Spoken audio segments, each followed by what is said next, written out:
Welcome to week 2 of the Compliance Digest, presenting topics on all things compliance. As you can see, we've upgraded to a new studio here. Taller chairs, smaller tables. We'll get an appropriately sized table starting in the next couple of weeks.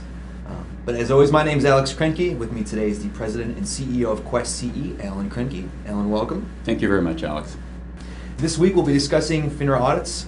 On January 31st, FINRA published their annual regulatory and exam priorities for 2012. The focus covered a broad range of topics, spanning from branch office inspections to variable annuities, electronic communications, and suitability. From what we've heard from our clients, FINRA's been sticking to their list of exam priorities very closely.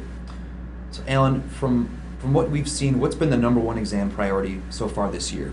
It's interesting. The number one on the list was business conduct and sales practices as they pertain to retail customers. So that was highlighted as the number one issue that FINRA was going to look at during their exams, and it is the number one issue that they're looking at as we go through the first 8 months out of the year. When we look at that, they're specifically targeting the new FINRA Rule 2090. And with FINRA Rule 2090, that does replace New York Stock Exchange Rule 405 and also NASD Rule 2310. While there are many similarities between the rules and the new FINRA Rule 2090, there's one big difference, and that difference is what the auditors or examiners are really focusing on.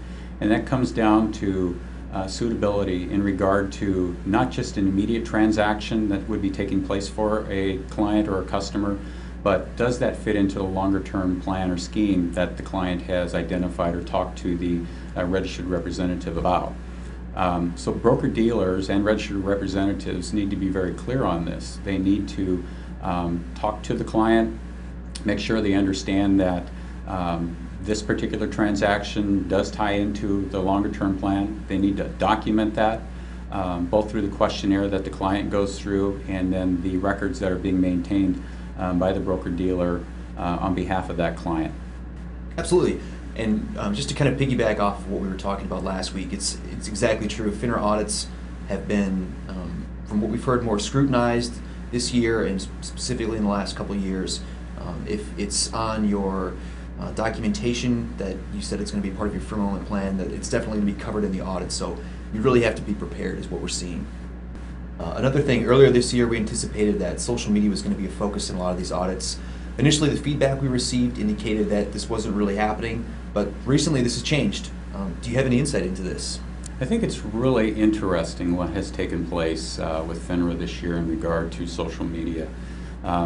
Obviously, back in August of last year, the rules were made more clear for broker-dealers, so they had better direction on what was required. But during the first 6 months of the year, they didn't really target that or talk to broker-dealers about that based upon comments and feedback that we received from our clients in the industry. But that really changed pretty dramatically at the end of June and early July. We started to hear from our clients and from other prospects that we spoke to in the industry. Our account executive team and our sales executives speak with hundreds of clients and prospects over the course of months throughout this year. Specifically, we heard feedback from a prospect that we're currently talking to that really made it real when you look at what they were talking about.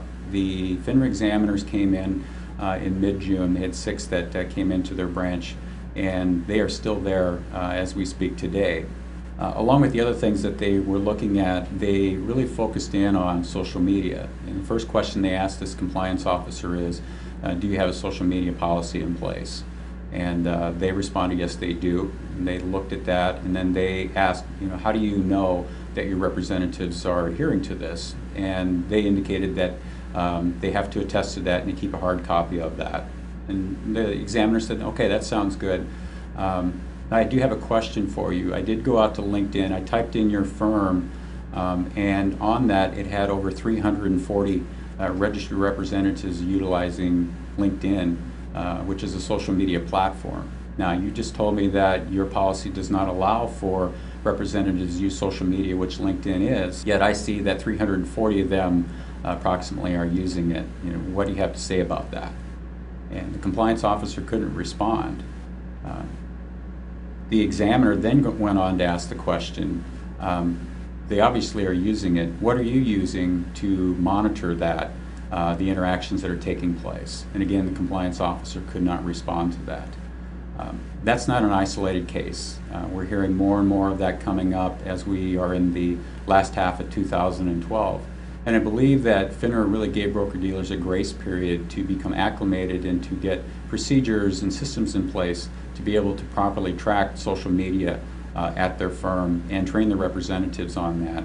But I believe now they've said to themselves, we've given you guys enough time, you should be practicing what you need to do. You need to have policies in place, you need to be able to have access to them, you need to train your representatives on how to properly utilize social media as it pertains to your business, and then you need to be able to monitor that and archive that information. So basically what we're seeing is that, like it or not, you're going to have to find a way to monitor this activity. You're going to have to find a way to keep records of this information, what your reps are doing on social media, because much like email, it's basically what you don't see on the public-facing side that you should be concerned about. And that'll actually cover it for the week. Thanks very much, Alan, for coming and talking about branch audits. My pleasure. Really appreciate it. All right, next week we'll be providing an update on the SRO situation, specifically what's going on with the Backus bill. Thanks again.